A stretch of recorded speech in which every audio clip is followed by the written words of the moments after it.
Olá, vamos a mais uma dúvida aqui da disciplina de cálculo diferencial integral 1. E a dúvida é sobre o cálculo de um limite, seno de θ sobre θ, ou seno de x sobre x, se você preferir, com θ tendendo a zero, ou com x tendendo a zero. Geralmente, quando a gente se depara com um limite, né, a primeira coisa a se fazer é tentar substituir exatamente a variável aqui na expressão pelo valor para o qual ela tende, que é o zero. Tá? Só que nós temos θ no denominador, então ficaria zero no denominador.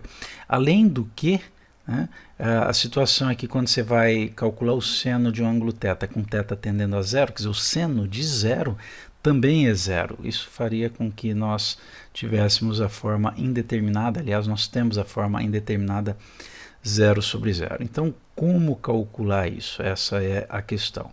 Tá? Não é uma coisa tão direta, tão simples assim.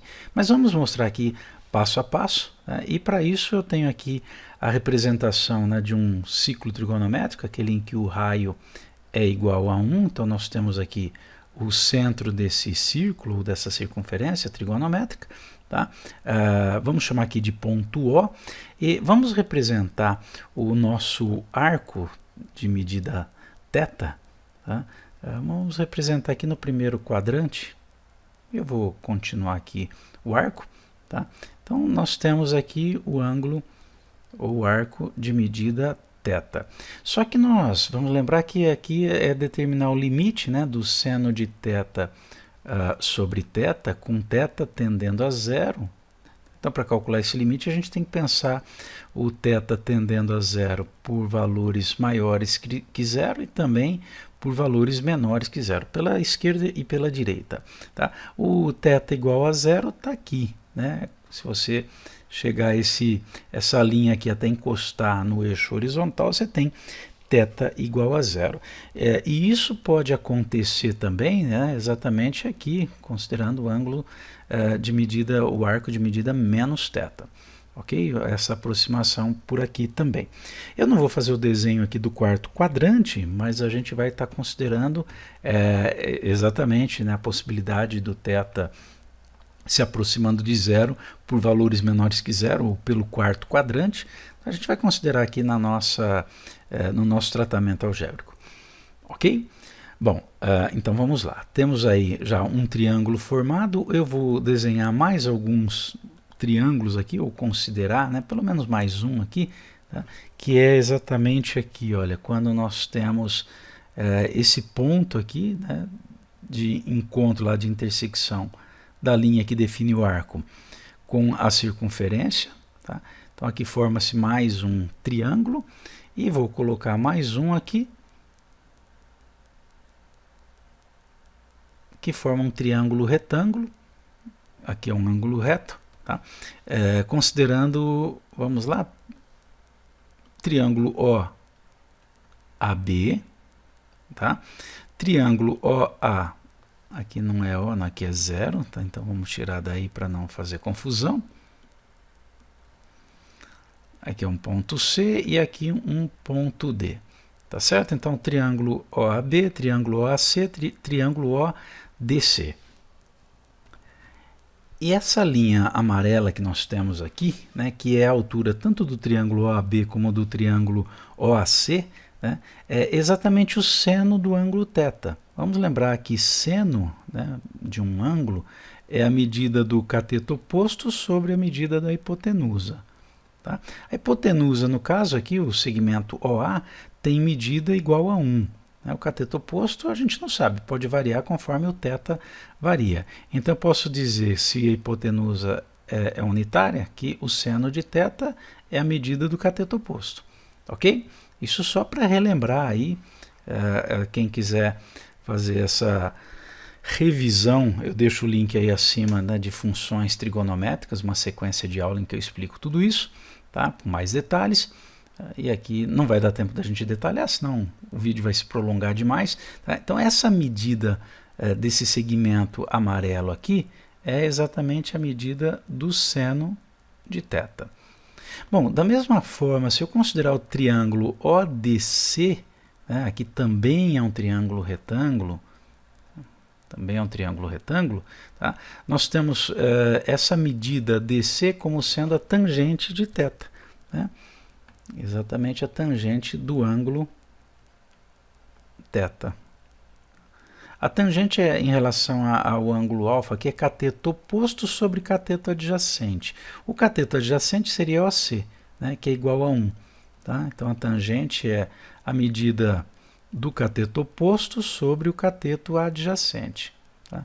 Então nesse cateto adjacente OC, a medida é 1, que é o raio da circunferência. Então se isso daqui é igual a 1, tá? A tangente de θ vai ser exatamente o cateto oposto, mas estou falando do triângulo ODC agora. Ok? Então essa medida aqui, né, desse segmento é exatamente a tangente do θ. Então nós já temos aí algumas definições que vão ser importantes para a gente chegar ao resultado. Bom, agora vamos focar no triângulo OAC. Como que eu poderia determinar a sua área? Tá? Eu vou só achurar aqui a área que eu vou determinar, depois a gente dá uma limpada aqui, tá certo? Como que eu vou determinar essa área? Bom, a área de triângulo é você multiplicar a medida da base pela medida da altura e dividir por 2. Então, considerando o triângulo OAB,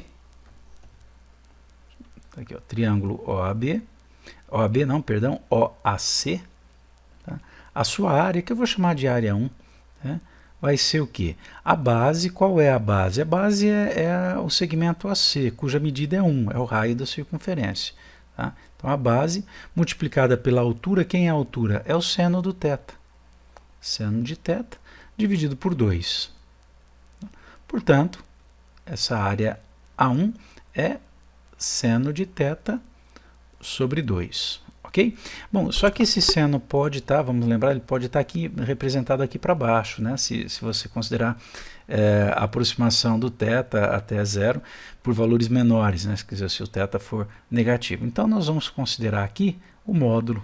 Tá? Você vai perceber mais para frente que esse módulo aqui não vai ter diferença no final das contas. Tá? Mas por enquanto essa é uma informação que eu tenho que guardar e considerar.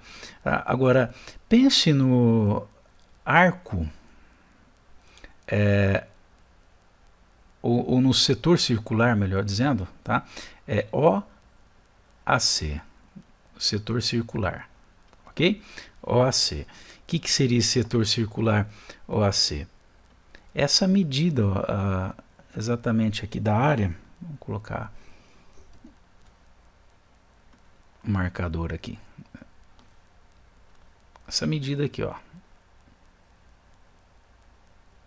Ele pega esse pedacinho aí, né?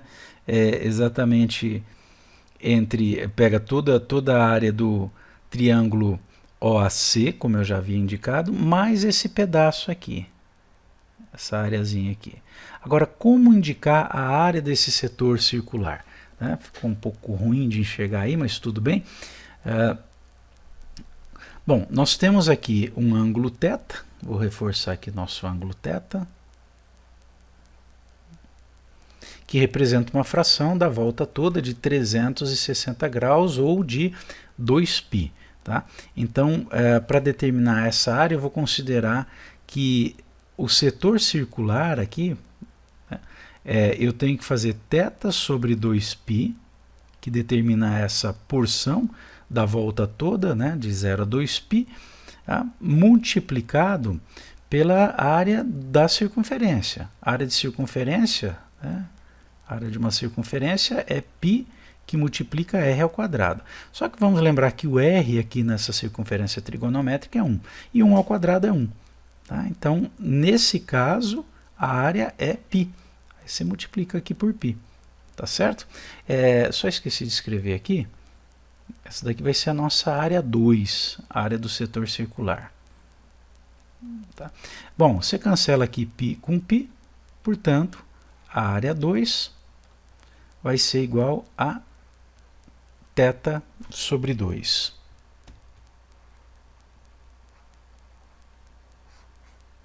Tá aqui outra informação que já vai ser utilizada daqui a pouquinho. Tá? Bom, e agora a última área a se determinar aqui, que é a área do triângulo ADC. ADC. Vou chamar de área 3. Bom, triângulo ADC não, perdão, triângulo ODC. Ok? Que vou chamar então de área 3. Bom, triângulo ODC está aqui, ODC, a sua altura é a tangente de θ, tá? E a sua base é exatamente o segmento OC, cuja medida é igual a 1, é exatamente o raio. Tá? Então vai ficar a base, que é 1, multiplicada pela altura, que é a tangente de θ. Tá? Bom, mas aqui também vale aquela mesma lógica aqui do seno, né? Se eu considerar o ângulo menos θ, essa tangente é negativa, então eu vou considerar aqui o módulo da tangente de θ sobre 2, base vezes altura sobre 2. Tá? Portanto, a área 3 vai ser igual, bom, aqui simplesmente tangente de θ sobre 2. Nosso terceiro resultado de área que nós vamos usar agora. Bom, observe o seguinte, essa primeira área que nós calculamos do triângulo OAC, né, a área 1, tá, ela é menor do que a segunda área, que é do arco, porque esse arco tem um pedacinho a mais aqui do que a área 1. Né? Então a área 2 ela é maior que a área 1. Só que a área 2, por sua vez, ela é menor do que a área do triângulo ODC, que é a área 3. Então nós vamos trabalhar exatamente aqui, olha, com essa relação. A área 1 é menor que a área 2, que é menor que a área 3. Bom, mas acontece que o ângulo θ, né, a gente está considerando que ele está tendendo a zero. Então, à medida que o θ for se aproximando aqui de zero, tanto por cima como por baixo, né, essas áreas podem se tornar iguais, quer dizer, todas elas podem se tornar igual a zero. Então, a gente considera aqui menor ou igual. Ok? Bom, agora vamos substituir a 1, a 2 e a 3 pelas expressões que a gente obteve. A gente obteve há pouco aqui. Ok? Então, vamos lá. Mas antes, só uma observação que eu já estava esquecendo aqui, ó, o θ também, tá? A gente está falando em área, né? Mas o θ pode ser negativo, pode estar no quarto quadrante, então a gente coloca um módulo aqui também no θ, na área do setor circular, aí no θ sobre 2. Perfeito? Bom, então considerando aqui exatamente essa relação, A1 menor ou igual a 2, que é menor ou igual a 3, tá? A gente pode escrever exatamente que o seno de θ sobre 2, que é A1, né, é menor ou igual que θ sobre 2, módulo de θ sobre 2, que é a área 2, que é menor ou igual a tangente, o módulo da tangente de θ sobre 2, que é a área 3. Certo? Bom, nessa sequência aqui, né, de desigualdades, todas estão sobre 2, então posso multiplicar tudo aqui por meio, né, por meio positivo, vai multiplicar por um valor positivo, não altera, né, a ordem aqui, ou o sentido da desigualdade. Então eu posso simplesmente escrever que o seno de θ, o módulo do seno de θ, é menor ou igual ao módulo de θ, que por sua vez é menor ou igual ao módulo da tangente de θ. Bom, o próximo passo aqui é fazer essa substituição. Olha, tangente de θ, vamos lembrar que é a mesma coisa que seno de θ sobre o cosseno de θ. Tá? Então, nós vamos ter aqui seno de θ menor ou igual θ, tudo no módulo aí, né? E aqui, menor ou igual ao seno de θ sobre o cosseno θ. Ok? Bom, nesse passo agora, nós vamos fazer o seguinte, multiplicar, ou melhor, dividir tudo, né, pelo módulo do seno de θ, tá? Que é a mesma coisa que multiplicar pelo inverso do seno de θ. Bom, fazendo isso, o que vai acontecer? O que nós vamos ter aqui?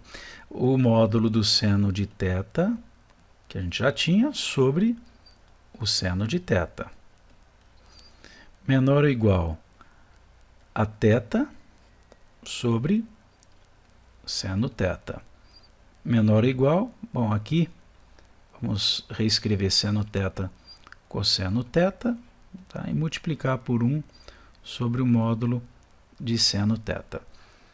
Bom, seno de θ sobre seno de θ é igual a 1. Tá? Aqui a gente cancela seno θ e seno θ, vai ficar 1 sobre o cosseno. Perfeito? Bom, poderia já partir para o próximo passo, mas vamos com calma.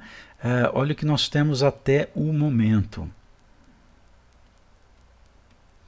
Uma correçãozinha que agora eu vi aqui, não é o módulo do seno, tá? Mas não é seno do módulo de θ, mas sim o módulo do seno. Perfeito? Corrigir aqui também.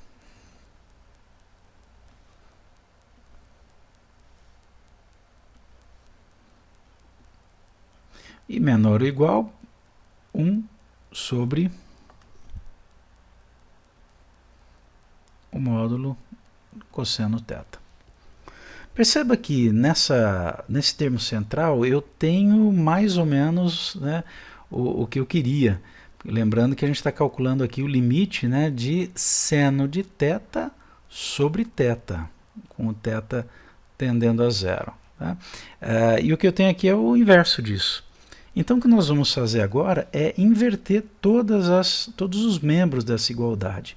Agora, tome cuidado, né, que nessa inversão a gente tem que inverter a ordem aqui dos sinais. Que, por exemplo, quando você tem lá que 2 é menor, né, que 3, ok.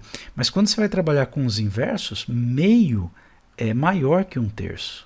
Tá? Então, se você inverter os dois lados aqui, você tem que inverter o sentido da desigualdade também. Ok? Quer dizer então que eu posso escrever, vamos aqui para uma próxima página, né, que o inverso de 1 é 1 mesmo. Vai ser maior ou igual o inverso de θ sobre seno θ, né, vai ser seno θ, lembrando que a gente está trabalhando com os módulos, sobre θ, maior ou igual ao o inverso de 1 sobre o cosseno é o cosseno. Está aqui. Então é isso que a gente tem agora. Bom, só fazendo uma inversão aqui no sentido, agora eu posso escrever então que o cosseno de θ, o módulo do cosseno, né, vai ser menor ou igual ao módulo do seno θ sobre o módulo de θ, menor ou igual a 1. Essa é a relação que nós temos. Agora, perceba o seguinte, né? Se considerarmos o ângulo θ, tá? O ângulo θ se aproximando aqui de zero pelo primeiro quadrante, θ é positivo, tá? E o seno do θ também.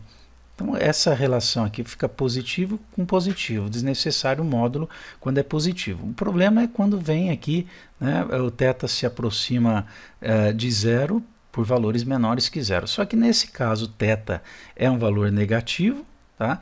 E o seno de θ também, e menos com menos na divisão dá mais. Quer dizer, então, que o uso agora o uso do módulo aqui é desnecessário. Tá? E o mesmo acontecendo com o cosseno, porque o cosseno vai ser exatamente aqui essa linha aqui, né? Que é positivo para θ tendendo a zero por cima aqui, né, por valores maiores que zero, mas também por baixo, por valores menores que zero. Então também desnecessário o uso do módulo aqui. A gente pode trabalhar sem os módulos. Tá? Então nós temos aqui três funções numa relação de desigualdade, aí, né, mas numa relação de ordem, né, o cosseno do θ é menor ou igual que o seno do θ sobre θ, que por sua vez é menor ou igual a 1. E considerando essa desigualdade, né, pelo teorema do sanduíche, eu posso dizer que o limite do cosseno de θ com θ tendendo a zero vai ser menor ou igual o limite, também com θ tendendo a zero, do seno de θ sobre θ, que vai ser menor ou igual ao limite com θ tendendo a zero de 1. Tá? Acontece que esse limite aqui, né, quando o θ tende a zero, o cosseno, tá, à medida que o θ vai se aproximando aqui da medida zero, o cosseno se aproxima de 1. Então, esse limite é igual a 1. Tá? Bom, esse daqui é o que a gente quer determinar, a gente ainda não sabe. Seno de θ sobre θ. E o limite de uma constante, qualquer que seja aqui o valor para o qual o θ tenda, né, é 1. Agora pensa bem, se esse limite, que é o que a gente quer determinar, né, ele está entre 1 e 1, quer dizer, logicamente, aí exatamente o teorema do sanduíche, né, logicamente, esse limite com θ tendendo a zero, né, seno de θ sobre θ é igual a 1, como nós queríamos demonstrar. Ok? Bom, é isso aí, espero ter atendido a dúvida e até o próximo vídeo.